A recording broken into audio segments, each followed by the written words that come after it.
The Triumph has been a shoe of slow but steady iteration. But this year, they've changed the midsole shape and they've changed the midsole foam.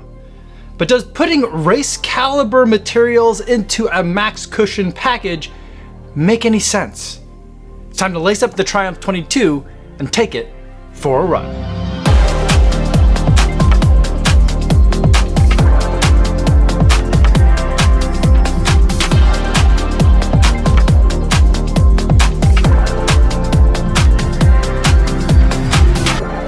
Yo, what's going on? My name is Kofuzi and I'm an elite runner who reviews running shoes here on YouTube. And today, I want to talk to you guys all about the Triumph 22.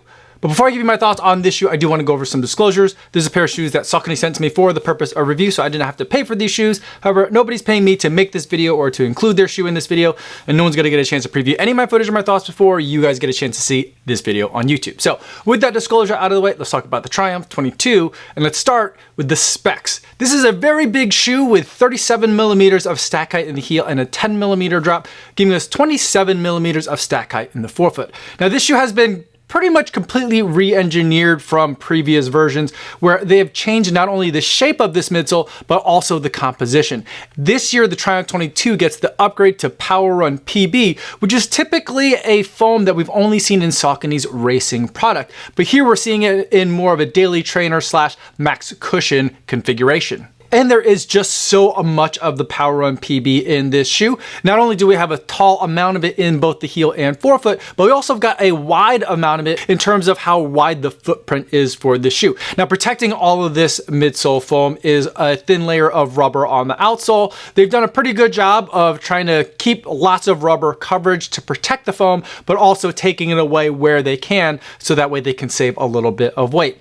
And if you look closely at the outsole of the shoe, you can also see that there's a nice little channel that's cutting through the middle of the shoe, and I think that does pretty much two things. One is that it helps the shoe roll really nicely in the forward direction, but also that cavity that it's creating gives the foam a place to compress and push whenever your foot hits the ground, and then as it decompresses, it'll pop right back up and push you forward into your next stride.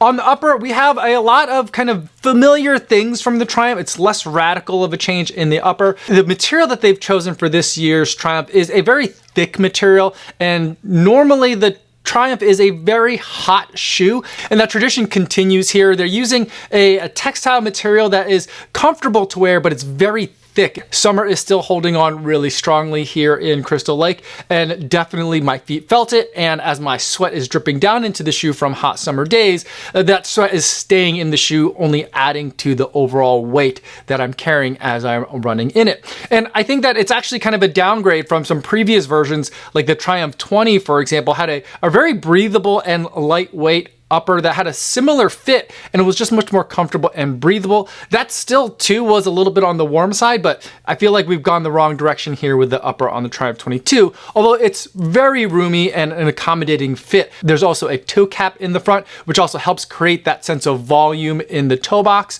And they did improve on the tongue from some prior generations, where this year at least it's some padding, not too much, and also some mesh material that's in there too that hopefully will allow the feet to breathe just a little bit better. Now, there is also a very substantial heel cup in the back, and I don't love that, but this one doesn't really bother me all too much. It stays out of my way. And in terms of the padding and upholstery they put on it, there's just a little bit on here, but they didn't go overboard, which is very easy to do of a shoe of this type. Now, altogether, Saucony says that this shoe comes in at 10.1 ounces, but when I put my size 9 on the scale, mine weighed in at 10.5 ounces and just under 300 grams.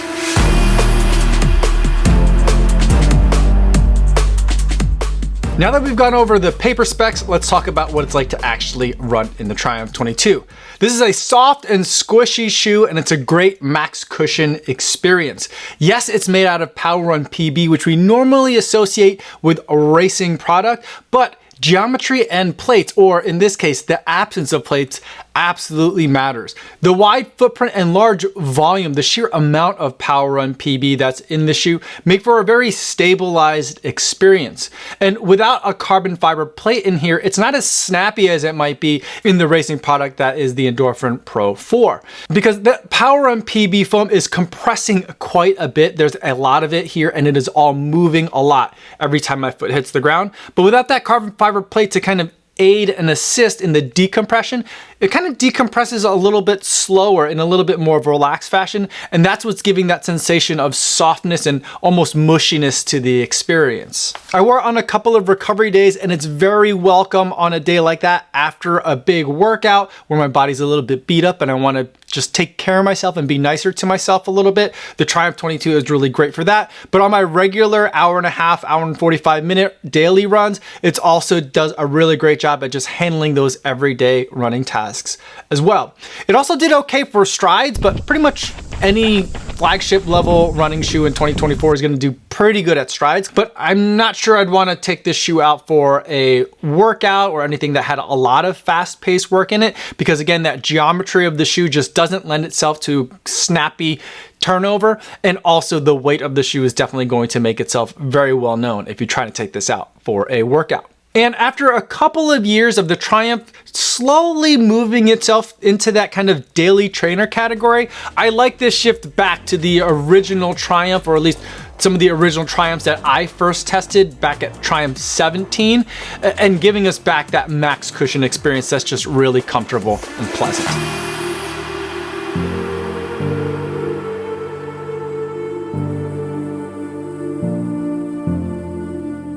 Before we go any further, I think it might be helpful to take a step back and look at the Saucony lineup as a whole and see where the Triumph 22 as a max cushion shoe fits in with the rest of the Saucony's offerings.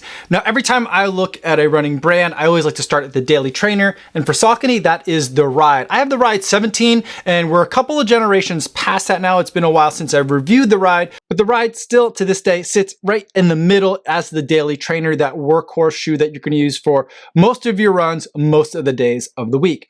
Now, the shoe that you'd be racing in if you're a Saucony fan is going to be the Endorphin Pro 4. This also has Power Run PB, but the geometry is quite different in terms of how wide this shoe is, where it gets narrow, where there's cutouts, and there's also a carbon fiber plate, and that's going to go over on this end. Now, in between the daily trainer and the racing shoe is the workout shoe, the training companion, and that for Saucony is going to be the Endorphin Speed 4. This also has Power Run PB, also has an aggressive geometry, but it uses a nylon plate, which is a little bit different and gives a little bit different level of propulsion and snapback as you're trying to run quickly. It has features of the racing shoe, but it has durability built into it, especially in the upper, like a daily trainer, so it kind of sits here in the middle. Now, where the Triumph 22 comes in, that comes in as the recovery run shoe and the max cushion shoe. That sits kind of on the other side of the daily trainer. So instead of going faster, we're going a little bit more slower, a little bit more relaxed, taking care of ourselves a little bit more. So weight isn't as big of an issue. Heat isn't as big of an issue here. And so we get this wide footprint and we get a very durable upper suitable for spending lots of time in this shoe. And then the last shoe that I want to talk about from Saucony is kind of the long run shoe. It has some features like Power Run PB of a race shoe, and it has some daily training features like Power Run EVA on the bottom layer of this shoe. And it's a really tall sack height with a partial carbon fiber plate. And this shoe, I think, can be used for a lot of different things, but I think it fits in the lineup over here as the long run option. So something that you're going to be in for a lot of hours and you do want to be comfortable in it, but has some racing type features so you can pick up the pace, put some marathon effort miles in there if you need to, and just have a little bit more fun on those long run workouts. That's where a shoe like this tends to come in. Now, the shoe that you might be saying is missing from this lineup is the Endorphin Elite. Now, that's another racing shoe. It uses a different kind of Power Run HG, but it's also a racing shoe. And where it would fit in the lineup is as an either or, and it just depends on what you prefer in your marathon racing shoes is how you would decide whether you have the Endorphin Elite or you have the Endorphin Pro 4. It's just a sign of how good a time we live in right now as runners, where not only do all brands have an excellent carbon-plated racing shoe, but a lot of brands now have multiple different carbon-plated racing shoes to choose from depending on your individual mechanics. But generally, this is how I would understand the Saucony lineup.